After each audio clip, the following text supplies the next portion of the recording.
Hi అండి, నమస్తే. నేను మీ Sirisha. Welcome to wonderful women. ఈరోజు వీడియోలో నేను మీకు సింపుల్గా, క్విక్గా అండ్ టేస్టీగా రెడీ అయిపోయి మనందరం ఎక్కువగా చేసుకునేటువంటి స్నాక్ రెసిపీ అరటికాయ బజ్జీల్ని పర్ఫెక్ట్గా కుదిరేటట్లు ఎలా చేసుకోవచ్చో చేసి చూపిస్తానండి. చిన్న చిన్న టిప్స్ని ఫాలో అయితే ఇవి మనకి చాలా సాఫ్ట్గా, క్రిస్పీగా, ఎక్కువ ఆయిల్ పీల్చుకోకుండా చాలా టేస్టీగా వస్తాయి. ముందుగా ఈ బజ్జీని చేసుకోవడానికి మీడియం సైజు ఉన్న ఒక అరటికాయని తీసుకుని ఇక్కడ ఈ వీడియోలో చూపిస్తున్న విధంగా దీని మీద ఉన్న చెక్కునంతా తీసేసుకోండి. ఈ చెక్కుని పూర్తిగా తీసేయకుండా లైట్గా, అంటే కండ కనిపించేంత వరకు తీసుకోకుండా లైట్గా ఉంచుకున్నారంటే మనకి అరటికాయ బజ్జీ టేస్ట్ బాగుంటుంది. ఇప్పుడు దీన్ని సన్నగా స్లైసెస్ లాగా కట్ చేసుకోండి. అరటికాయని అడ్డంగా కట్ చేస్తే మనకు బజ్జీ సైజ్ అనేది చిన్నగా ఉంటుంది. బజ్జీ సైజ్ కొంచెం పెద్దగానే ఉంటే బాగుంటుంది. కాబట్టి ఇక్కడ చూపిస్తున్న విధంగా క్రాస్గా కట్ చేసుకున్నట్లయితే మనకి బజ్జీ సైజ్ అనేది కొంచెం పెద్దగా వస్తుంది, బాగుంటుంది. ఈ స్లైసెస్ని కూడా మరీ సన్నగా కాకుండా లావుగా కాకుండా ఈ విధంగా ఒక పావించు మందం వచ్చేటట్లు కట్ చేసుకోండి. ఇలా కట్ చేసుకున్న అరటికాయ ముక్కలన్నింటినీ ఉప్పు నీళ్ళలోకి తీసేసుకున్నారంటే ఇవి కలర్ మారకుండా ఉంటాయి. అలాగే ఒక 5 నిమిషాలు ఈ ఉప్పు నీళ్ళలో ఇలాగే వదిలేసారంటే మనకి బజ్జీలో ఈ అరటికాయ కూడా చక్కగా ఉడికిపోతుంది.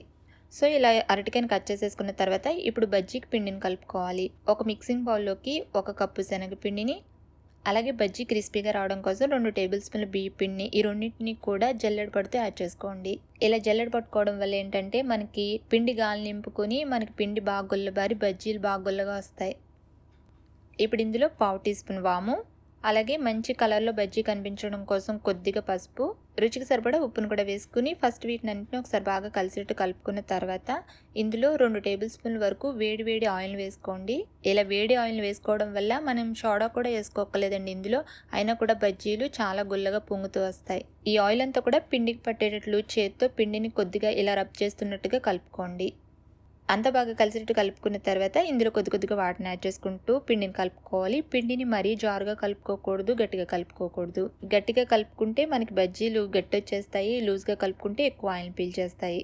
అలాగే పిండిని ఈ విధంగా చేత్తో బాగా అంటూ కలిపారంటే మనకి పిండి బాగా గుల్లబారుతుంది. బజ్జీలు కూడా అప్పుడు చాలా క్రిస్పీగా బాగా వస్తాయి. ఇలా ఒక 5 నిమిషాలు బాగా కలుపుకోవాలి. పిండి అనేది కన్సిస్టెన్సీ చూడండి, ఈ విధంగా ఉండేటట్లు చూసుకోండి. ఇంకా మీకు కరెక్ట్గా అర్థం కావాలంటే కలిపిన పిండిలో వేలు ఇలా ముంచుకుని చూడండి. వేలికి ఏ మందంలో అయితే పిండి అంటుకుంటుందో మనకు బజ్జీకి కూడా అదే మందంలో పిండి అంటుకుంటుంది. కాబట్టి ఈ విధంగా ఒక థిక్ లేయర్ లాగా పిండి పరుచుకునేటట్లు పిండిని కలుపుకోవాలన్నమాట. ఇప్పుడు వెంటనే పిండితో మనం బజ్జీలు వేసేసుకోవాలి. ఉప్పు నీళ్ళలో వేసుకున్న అరటికాయ ముక్కలకి తడి లేకుండా పొడి క్లాత్తో తుడుచుకుని తీసుకోవాలి.